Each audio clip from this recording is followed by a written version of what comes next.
Hello, Western Civ. This should be lecture 22 for Western Civ 2. I wanted to take a lecture and just walk you through some of the late 20th century's pivotal technological developments and talk a little bit about how technology changes our lives, how the process of technology changing our lives works. Now, you'll remember from earlier in our lectures, Enrico Fermi had the first controlled nuclear reaction in a lab at the University of Chicago in 1940. But it would take quite a while for that kind of lab experiment to result in effective nuclear power for civilian purposes. And so on my timeline I've found, I wanted to point out 1956, in Cumbria in England, that's in northern England, the world's very first commercial nuclear power plant went online in 1956. So what you're seeing there is roughly 15-year time lag between when some scientist or engineer comes up with an innovative idea and it becomes part of the lives of normal people. That is very common, actually. There's often a 10 or 15-year lag between when you'll see on here some famous inventor coming up with something cool and new technology until it reaches the people on the ground, the common consumer, the average human. And it's a 16-year gap between the first controlled nuclear reaction and the first nuclear power plant. Very typical. On this chart, we've already talked at some length about the space race. Just a reminder that the very first artificial satellite launched by mankind was the Soviet Sputnik satellite in the fall of 1957. The first effective use of the technology of fiber optics, a gastroscope, for looking at the intestine, would come out the same year. So fiber optic technology makes it to, not consumer use, but at least physician use in 1957. So, a lot of the technologies that have revolutionized our lives are still fairly young. That was just 63 years ago that the very first halting use of such things was going on. Now, this was an absolutely pivotal development here. Jack Kirby and Robert Noyce, they would both receive the Nobel Prize for this. In 1958, working for TI, Texas Instruments, in Richardson, Texas, developed the first integrated circuit. We would call that the silicon chip. Modern computers are all based on that research. That is 1958. 1958, so 62 years ago, the silicon chip was developed that makes possible the device you're watching this on, the device I'm recording this on. Without Kirby and Noyce's work in the late 1950s, they wouldn't be with us today. Computer-assisted design comes along for the first time a year later. Won't worry about the development of the snowmobile, but this was another notable event. 1960 was the development of the Ruby laser. Those red lasers that are so ubiquitous. I mean, you check out at the grocery store now, you're scanning a barcode with a Ruby laser. That was invented in 1960. All right. Theodore Myman, my apologies. Okay, this light-sensitive glass that was developed in 1962, that is the ancestor to the Gorilla Glass that is in your smartphone, 1962. So now we're just 58 years ago that these technologies are first being pioneered. The LED was developed in 1962. LEDs, light-emitting diodes, now inexpensive lighting even in our homes. We have LED light bulbs in some of our lamps in our house. Almost all modern traffic signals are LED lights. So the old incandescent light that Thomas Edison invented and changed the world, largely being replaced by LEDs, which work in a different principle, because they last very much longer. So it might cost you a tad more to buy the LED bulb, but it will last for maybe years without being replaced, unlike the old incandescent bulb. Another computer-assisted design program. Wanted to point out here 1964, and just in case that seems like forever ago to you young guys, that's the year I was born. So we're not talking ancient history from my perspective at all. 1964, IBM went to work with American Airlines, actually, with the Sabre ticket reservation system, which, a modernized version of that is still what you buy your airplane tickets on to this day. But this was really pioneering e-commerce, getting computers into the hands of, travel agents in this case, and airlines to make ticket reservations for air travel. 1964 was the very first time that was done. Now it is so routine, but that was just 55 years ago, 56 years ago. Okay. Moving ahead. Kevlar, like is used in cops' bulletproof vests, 1966. Random access memory, dynamic random access memory, which is, again, absolutely essential for desktop computers, laptop computers, and the like, 1968 at IBM. IBM is often in the computer technology. Unsurprisingly, IBM is often on the cutting edge of that. The world's first solar power station. That may still seem to a lot of Americans like new technology, but it's actually been around a long time.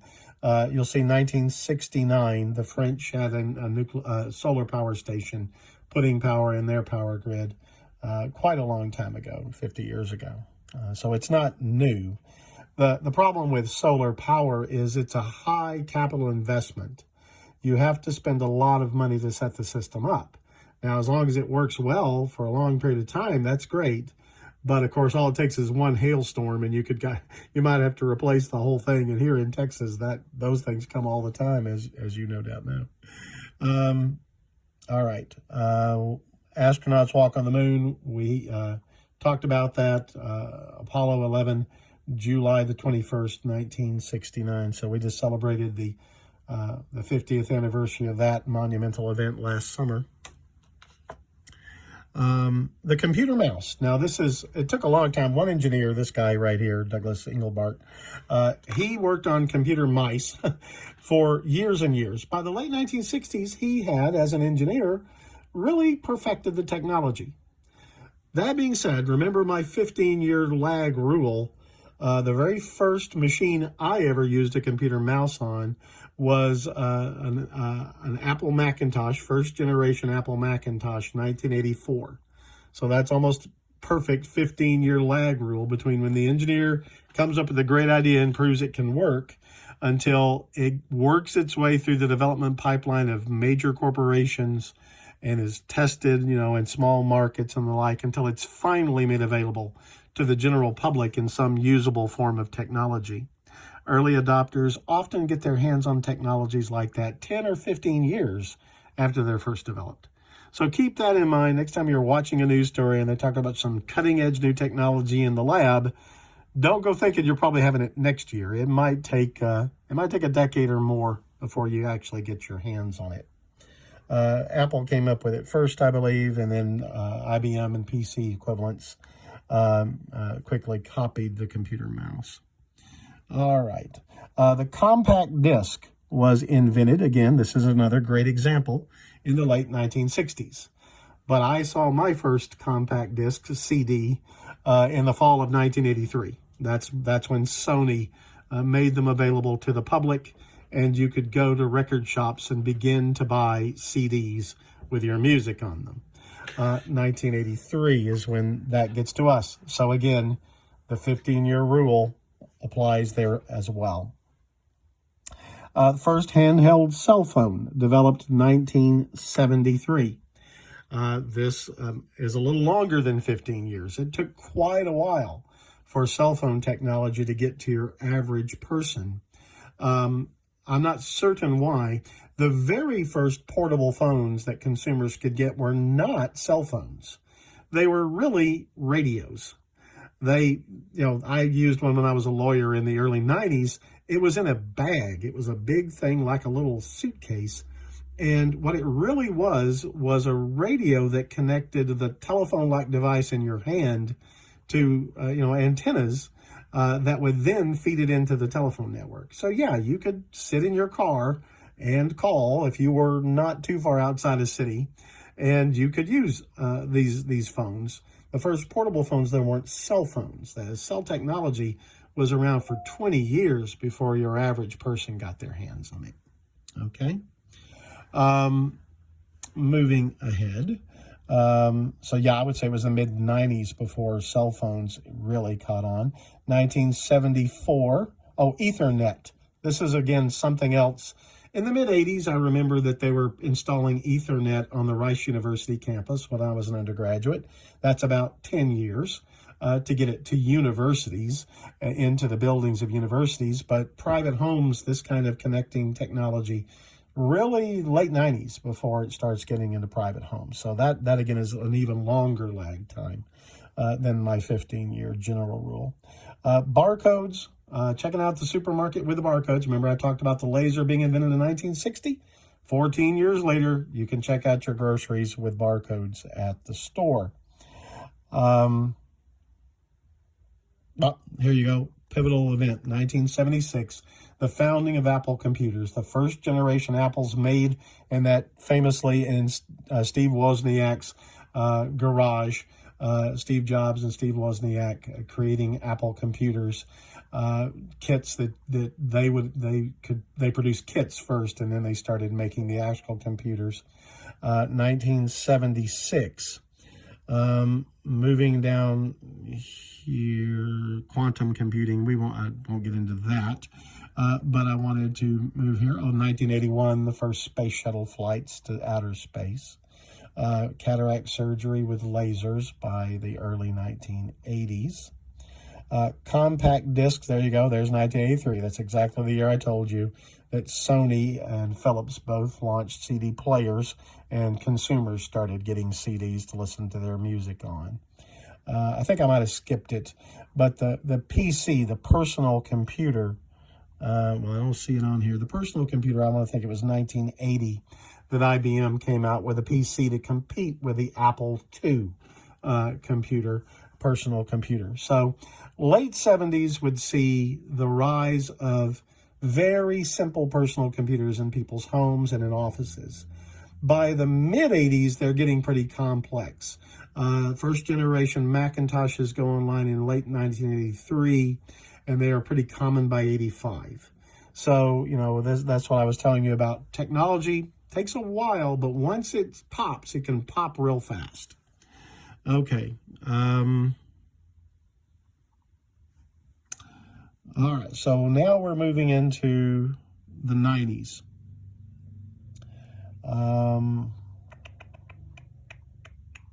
There we go. 1989, the World Wide Web is invented. Now, this one took off a lot faster than my 15-year rule. The internet, the idea of connecting computers across distances, that actually was born in 1968, but it was Defense Department computers, and then slowly other government agencies got in this web, this internet. But it's really the World Wide Web, letting consumers use browsers on personal computers, invented in 1989, that would change the world for the rest of us. But as I think I mentioned before, it was 1994 before I knew anybody with access to the web in their home. That's when AOL and Yahoo went online and made it affordable for your average American to start getting it. All right, moving one last little bit before we wrap this up. Talk about, e-commerce. There you go, 1995. Remember I told you 94, 95, when your average American started being able to access the web in their home was probably 94, 95. And there you see the first online radio station. eBay was launched in 1995. That's really the beginning of e-commerce in a big way. High-definition television broadcasts began in 1996. Those were still pretty That was a rich person's toy for about 5 years. But by the year 2000, more and more, you could buy relatively inexpensive HD sets, much more expensive than now. But you could watch high-definition TV in many American cities by the year 2000. And the big switchover happens just a few years after that, around 2003, 2004. Probably just about the time many of you were born. Or maybe just a little before you were born. I don't know when you were born. But not long before you were born is when HD TVs began to replace the old 3:4 aspect ratio analog TVs that we were using up to then. So this last bit right here, this will be the end of our lecture for the day. Wi-Fi, the major electronic manufacturers chose one system. This is something else to keep in mind. Different companies usually have their engineers spinning away on ideas in the labs of their company. But you can't really have a world-changing technology if there are many versions of it out there. You need one standardized version. And that's what happened with HDTV. It was around the year 1999 that one particular version of high-definition TV broadcast was made standard. And all HD TVs from then on had to match it. And here we see what happened with Wi-Fi. In 1997, the major electronic manufacturers of the earth agreed we're going to use one particular form of Wi-Fi technology to link up devices over distance without cables. And that was a major game changer. But again, I think I first used Wi-Fi about the year 2004. So, it takes, again, a while to go from the lab to the consumer. Thank you, guys.